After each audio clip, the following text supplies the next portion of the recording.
Food মেনিয়ার সমস্ত ভিউয়ারকে জানাই happy new year. সবার বছর খুব ভালো কাটুক।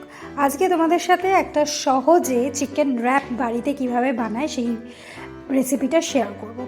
এখানে দেখতেই পাচ্ছ কিছু চিকেন, একদম সলিড পিস চিকেন নেওয়া হয়ে গেছে। এই চিকেনটা হালকা ম্যারিনেশন করব। ম্যারিনেশনের জন্য গোলমরিচ লাগছে, নুন, লেবু, ব্যাস, বেশি কিছুই লাগবে না।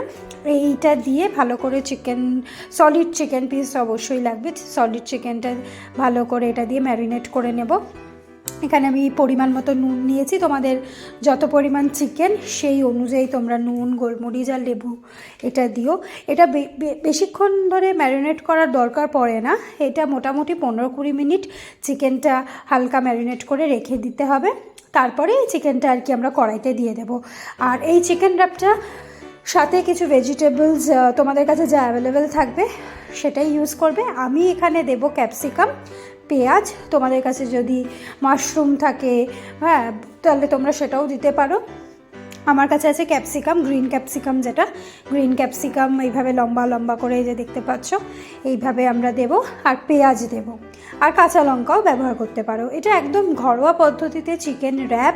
যদিও চিকেন র্যাপে বিভিন্ন রকম উপকরণ দিয়ে একদম অরিজিনাল যেটা চিকেন র্যাপ বা যেটাকে বলা হয় ট্যাকোস, বিভিন্ন রকমভাবেই অনেকে বানায়, কিন্তু এটা একদম সাধারণ বিকালের চটজলদি বাচ্চাদের টিফিন বা বড়রাও এগুলো খেতে খুব ভালোই বাসে, তো সেই হিসাবেও আমরা খেতে পারি। আর এই দেখো পেঁয়াজটা আমি কীভাবে কাটছি। পেঁয়াজটাও এরকম লম্বা লম্বা করে যেরকম কাটে সেইভাবে পেঁয়াজটা কাটা হবে। আর আমি আরেকটা কথা বলে দিই, এই র্যাপ বানানোর জন্য এইটা আলাদা একরকম ব্রেড হয়, যে এই ব্রেডগুলো কিনতে পাওয়া যায়, সব জায়গায় এখন চলে এসছে বা অনলাইনেও বিক্রি হয়। তো আমার কাছে এই ব্রেডটা ছিল। তোমাদের কাছে যদি এই ব্রেড অ্যাভেলেবেল না থাকে, তোমরা নর্মাল যে পরোটার যে ব্রেড হয় না, পরোটা যেটা আমরা তৈরি করি, সেই পরোটা ব্যবহার করেও এটা করতে পারো। পাতলা যেটা, কিন্তু তেলে ভাজা যাবে না, নর্মাল চাটুতে বা কোনো প্যানে সেঁকে নিতে হবে, তাহলেই কিন্তু এটা আমরা অল্টারনেটিভভাবে ইউজ করতে পারি। এবার কড়াইতে আমি এখানে সর্ষের তেলই ব্যবহার করেছি। তোমরা চাইলে সাদা তেলও দিতে পারো, সর্ষের তেল দিলেও প্রবলেম নেই। এবার এই চিকেনগুলো আমি সমস্ত কিছু তেলের মধ্যে দিয়ে দিলাম। 15-20 মিনিট রাখাও হয়ে গেছে। এবার এই চিকেনটা ভালো করে ভাজা ভাজা হবে। আর যেহেতু সলিড চিকেন, তাই সিদ্ধ হতে বেশিক্ষণ লাগবেও না, কারণ 15-20 মিনিট এটা অলরেডি ম্যারিনেট করে রাখা ছিল। এবার আস্তে আস্তে চিকেন থেকে অল্প অল্প করে জল ছাড়বে। আর একটু সিদ্ধ হয়ে গেলেই চিকেনটা কিন্তু আমি টুকরো টুকরো করে দেবো। টুকরো করে আমি ছোটো ছোটো ছোটো ছোটো করে দেবো। এ দেখো একটু জল ছাড়তে শুরু করে দিয়েছে, এরকম আস্তে আস্তে এভাবে জল ছাড়বে। আর চিকেনটা যেই সিদ্ধ হয়ে যাবে মোটামুটি, তখন আমি এর মধ্যে দিয়ে দেবো জিঞ্জার গার্লিক পেস্ট।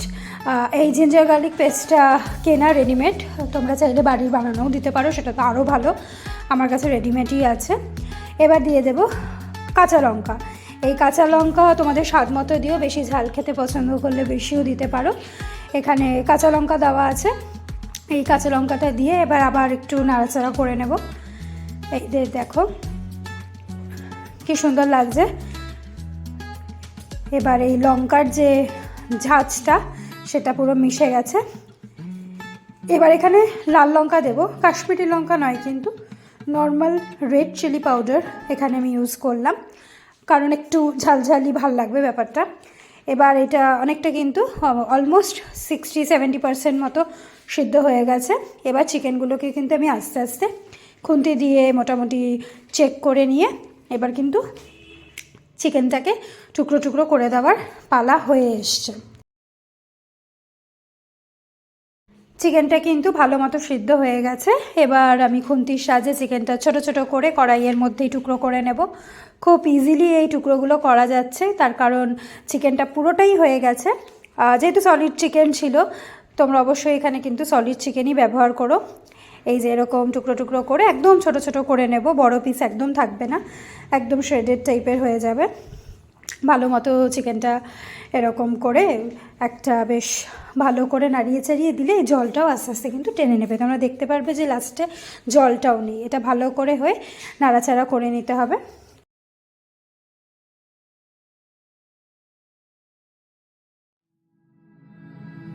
এই যে জলটাও কিন্তু আস্তে আস্তে শুকিয়ে গেছে, খুব সুন্দর এখন হয়ে এসছে পুরো চিকেনটা, মানে পুরো রান্নাটাই কিন্তু আমার 80% ডান। এবার এই চিকেনটা তো পুরো হয়েই গেছে। এবার আমি যে কেটে রেখেছিলাম সেই কেটে রাখা পেঁয়াজ আর ক্যাপসিকামটা দিয়ে দেব। তোমরা নুনটা একটু চেক করে নেবে, যদি লাগে তোমরা পরে আরেকবার অ্যাড করতে পারবে। তো এখানে এই যে কুচিয়ে রাখা যে পেঁয়াজগুলো সেইটা দিয়ে দিলাম। পেঁয়াজটা কিন্তু এখনই দিতে হবে, আগে তেলে দিলে চলবে না। পেঁয়াজ ক্যাপসিকাম সব চিকেনটা হয়ে যাওয়ার পরেই দিতে হবে, যাতে মুখে লাগলে ক্রাঞ্চি ব্যাপারটা থাকে, কারণ এটা এই ধরনেরই হবে।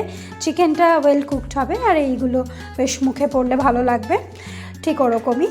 তো এইটা দেওয়ার পরে ভালো করে নাড়াচাড়া করে নেব, আর 2 মিনিট মতো একটু জাস্ট মজে এলেই কড়াইটা সরিয়ে রাখবো বা গ্যাসটা বন্ধ করে দিলেও হবে। এই যে ব্যাপারটা এরকম হবে, দেখো খুব সুন্দর হয়ে এসছে, এরকম দেখতে হবে। ঠিক তেমনি খুব সুন্দর একটা স্মেল বেরিয়েছে, মাইল্ড একটা স্মেল। এবার কিন্তু আমার ওই ব্রেডটায় চিকেনটা দিয়ে দেব। এই যে ব্রেডটা আমি হালকা করে প্যানে এদিক ওদিক করে নিচ্ছি। ব্রেডটা রেডিমেড কেনাই ছিল, বাড়িতে বানানো নয়। এই ধরনের ট্যাকোস বানানোরই ব্রেড, তোমরা চাইলে এগুলো বাড়িতেও করতে পারো। এই এবার আমি একটার পর একটা জিনিসগুলো দেব। এখানে আমি চিজ সস ব্যবহার করেছি, বা লিকুইড চিজও তোমরা বাজারে এখন বিক্রি হয় বা সব জায়গায় থাকে। এই লিকুইড চিজ দিয়ে দিলে, এই জিনিসটা কতটা কি পরিমাণ দেবে এটা তোমাদের নিজস্ব টেস্ট অনুযায়ী। কেউ কেউ বেশি চিজ খেতে পছন্দ করে, তারা বেশি অ্যাড করতে পারো। তো মোটামুটি একটা পরিমাণ মতো চিজ দেওয়া হবে। চিজ দেওয়ার পরে এখানে আমি ইউজ করছি দই, টক দই, নর্মাল টক দই। এই টক দইটাও ভালো করে ব্রেডটার মধ্যে আমি মাখিয়ে নিলাম। এবার যে চিকেনটা তৈরি করা হয়েছে সেই চিকেনটাও সুন্দর করে, যেভাবে আমরা রোল বানাই ঠিক ওইভাবেই ব্রেডের মধ্যে চিকেনের স্টাফিংটা আমি দিয়ে দিলাম। এই স্টাফিংটা দিয়ে দেওয়ার পরে আবার আস্তে আস্তে এর উপরে আমি এখানে অ্যাড করব আবার 1 রাউন্ড দই, একটু নুন, আর এখানে দিয়ে দিচ্ছি সেই কেটে রাখা পেঁয়াজটা। এই উপরে পেঁয়াজটা দিলে ক্রাঞ্চি ব্যাপারটা কিন্তু খুব ভালো লাগবে। এই যেভাবে পেঁয়াজ দিলাম, দই দিলাম, হয়েই গেছে। দইটাও টেস্ট অনুযায়ী, তোমরা চাইলে পরে আবার কাঁচা লঙ্কাও দিতে পারো যদি ঝাল বেশি পছন্দ করো। আর এই যে গোলমরিচ, এটা কিন্তু এবার একেবারেই ডান। এবার তোমরা তোমাদের মতো করে এটাকে কীরকমভাবে তোমরা এটাকে র্যাপ করবে সেটা তোমাদের ইচ্ছা মতো তোমরা করতে পারো। এইভাবে করে আমি 2 ভাগে করলাম, এরকম দেখলাম ভালো হচ্ছে। এই রান্নাটা তৈরি।